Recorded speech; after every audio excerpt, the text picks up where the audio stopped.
So what's up mga ka-tribes, ayan, magandang umaga po sa lahat. Andito po ako ngayon sa Rizal, Palawan mga ka-tribes.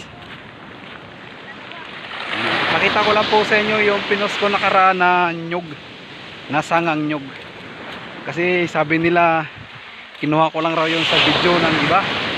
So dito tayo, total dito na rin ako. Papakita ko na lang sa inyo, bali tatlong sanga ito mga ka-tribes, kaso lang yung isa ay nabali. So dito na tayo. Ganda talaga ng lugar dito mga ka-tribes. So yun naman yung sanga na, di ba? Sangang nyug yan mga ka-tribes. Tatlong sanga yan sila pero nabali po yung isa. Yan.